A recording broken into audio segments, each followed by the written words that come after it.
According to It Still Runs, the 1967 Mustang with the 289, which is basically the 1968 with the 289, runs a 0 to 60 in 7.3 seconds.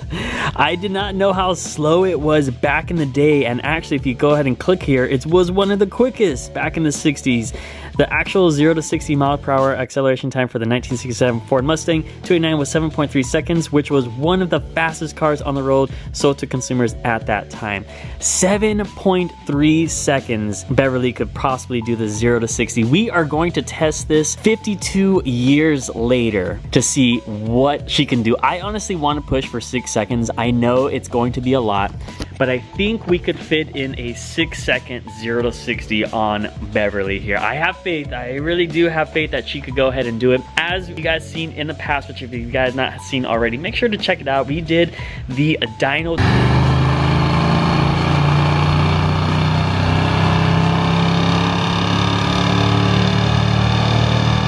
Not too shabby. 168 rear horsepower, 227 foot-pounds of torque. The car made 167 rear horsepower with 227 foot-pounds of torque, so I'm destined. I'm very confident that hopefully she could get into 6 seconds. If not, that's okay. We're gonna get the base numbers of the 0 to 60, just how we did with the base horsepower numbers. We're gonna get every single type of performance that we can get out of this car before we take it up to the next notch with the motor swap and the full conversion and all the fun mods that we have here for my 1968 Ford Mustang. So 7.3 seconds, that is a crazy amount here. I did not know it was gonna take that long, but we'll go ahead and see, give you guys some real life results just in about a very short time.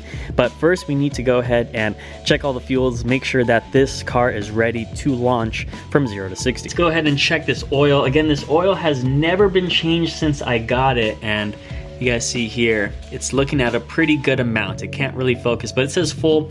I still need to do the oil change on here. Comment down below which oil would be best for this motor. I know it has to have motor oil with some type of zinc, but let me know which kind of motor oil you recommend here for my 289. I definitely have to do maintenance on this thing ASAP.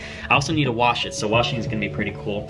Also, I've never ever seen this little gadget before, and I don't know what fluid goes in here, to be honest. I like to go out and learn. Looks like it's running a little bit low, but I have to look at this once when the engine is warm and the engine is not warm.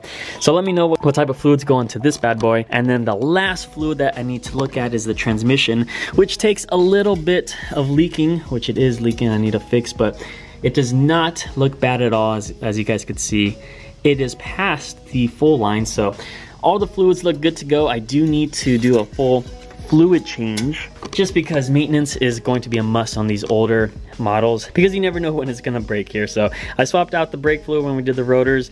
Windshield wiper I'm not too worried about, but no overheating issues. Everything seems to be in great condition, so I think we're ready to do a full send 0 to 60. Hopefully she can perform really well. Now when it comes to tires and grip, I'm not too worried about it. I am a huge fan on these tires, to be honest. They are the Firestone, and I just set them to 30 psi. I don't think 227 foot-pounds of torque and 170 rear horsepower is going to break the tires loose. I do want to go ahead and break it loose because that's what Mustangs are all about, but I think we won't have any gripping problems. So if we do, I'll go ahead and lower the tire pressure, but as of now, these tires look good to go. Also want to give a huge shout out to the commitment here on the channel. Thank you guys so much for the awesome analytics that you guys have been providing here to me, all the viewership and everything here. We have cut down the slack for the people that had not subscribed. I believe it was over 80%. Now we're at 78%. If you have not already, make sure you subscribe to the channel. We have so many viewers, but they're not subscribed. As you guys can see here, we average on the series 30,000 people are staying tuned to watch every single video that we've released ever since Beverly. In addition, we only average about like 1,000 likes per video. That's literally 3% of my viewers are smashing down that like button. It'll mean a lot to me if we could get around 3,000 likes,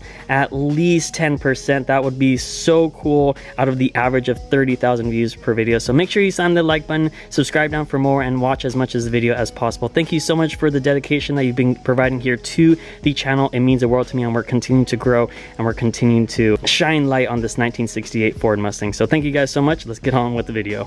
And here's Miley bathing in the hot weather here. It's just been so hot. I know you guys want to see a 0 to 60 on my 2014 Shelby GT500 with 1000 rear horsepower. I've been kind of holding off because I don't want to do the 0 to 60 on public roads. Number one, it's very dangerous. Number two, we're going to have humongous gripping problems. And number three, I want to get the full results on a track based 0 to 60 on a prep track so that we could get authentic numbers. I just have humongous traction issues when it comes to my full setup. So once when the drag strips start to open up here in California, I will go ahead and take it and we'll go ahead and launch it and get the real 0 to 60 as long as nothing breaks like my transmission or the rear end, but I think we should be good to go. But I know a lot of you guys want to go ahead and see this. This has been delayed, a lot of videos with Miley as well as the 2020 Shelby GT500. A lot of you guys have been requesting on where those videos are at, and we're waiting on the 1000 rear horsepower setup with the Kenne supercharger that is currently in production as we speak. So we're going to get more videos of Miley, the 2020 Shelby GT500, hopefully within 2 weeks. I know a lot of you guys have been commenting, where is the 2020 Shelby GT500 and where's Miley? They're doing just fine. They're just prepping for very, very high horsepower, as well as waiting for the tracks to reopen so that we could give you guys an awesome race. But as of now, we're going to go ahead and work with Beverly and see exactly what she can perform and provide to the table. Let's get a little cold start. Let's take her out and do a little walk around, and then we'll take it 0 to 60 at a time. We'll do 3 runs. We'll do 3 runs and we'll average the 3 and see what the best one is out of all of them. And then we'll come back and compare it to the average of 7.3 seconds.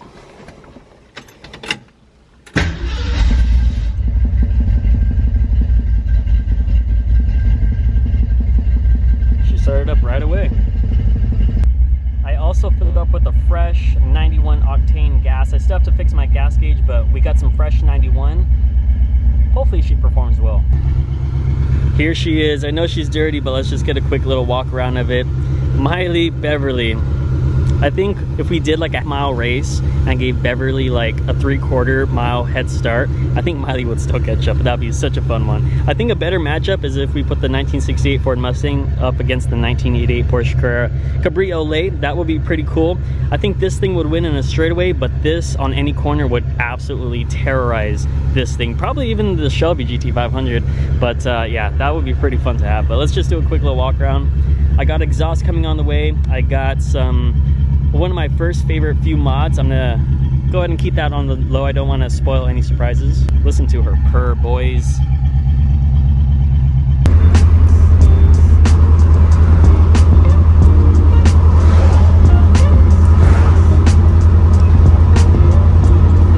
This has got to be my favorite road out here, so let's see how she does from a dig. Let's ride it, boys. Oh, she's still got the grunt. And there she is. She's still got the grunt. I love it. Between the first and the second shift, you could just feel all the torque. Once when it goes into third, it's basically the lowest gear, and it just rides it out. I just love the torquiness. I just wish the torquiness lasted a little bit longer. All right, let's get the second test in.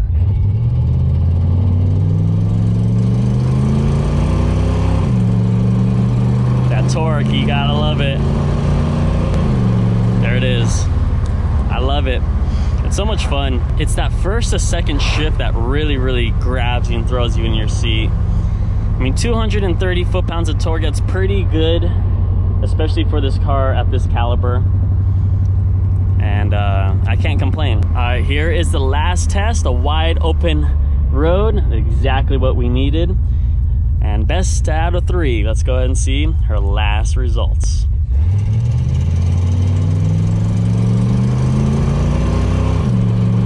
I love that shift. That's the shift I was talking about. And there she is. Her last 0 to 60. Good job. Beverly did awesome. What a beautiful shot here. Windy roads out in the mountains and lakes. This is what Beverly is used to on the dirt road.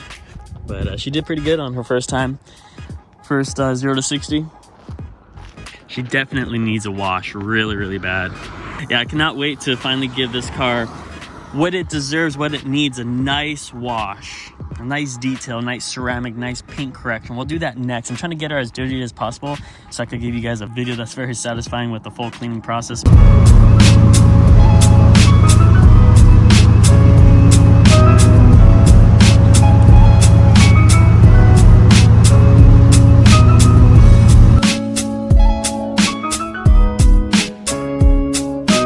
Beverly still has her grunt in her. Even though we didn't do it, I still believe that those numbers were pretty good. For 52 years old, I'm not complaining at all here. Again, these were just baseline numbers, nothing too special, nothing too big to get all cocky about here. I just wanted to go ahead and see what the foundation of this 1968 Ford Mustang can do, and honestly, I like it. That first to second gear, just really you could feel the torque, but then after that, it feels like she loses all that power. And if you look at the dyno graph, you can clearly see that all of the torque is early on, and then it just tanks off thereafter. So pretty expected when it comes to the 0 to 60 time. So that's pretty much the fun of this, is as soon as you get it, it gets really into it, but if you stay into it too long, then it kind of just mellows out. So I don't have all of the money here just quite yet, so we're going to take it one step at a time. But also the cam, the exhaust, first exterior modifications are going to be pretty cool, so stay tuned for that. Those are the results here for the 289 motor. Great foundation. I think if we would have put Betty and Beverly up to one another, I think Beverly would take the sauce here. Even though Betty had the 302 motor, the 289 just made more power than her, and who knows if it was lighter or not, but I think Beverly would win a race. Hopefully we could get Betty back. Who knows? I already tried contacting the seller. He does not want to sell it. I wanted to buy it back. He said no. He was doing a lot of things for it. He really liked it, which is common when it comes to building a classic car like this. But thank you guys for staying tuned for the ride. Make sure you give it a big thumbs up, subscribe down below, and stay tuned for the next one. We've got to do a big cleanup, and as mentioned multiple times, exhaust versus exterior mod, another cool cruising, and much more. You enjoy the rest of your day, and shout out to Beverly for getting those awesome 0 to 60 times.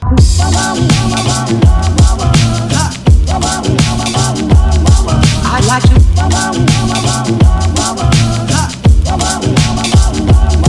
I'd like to love you.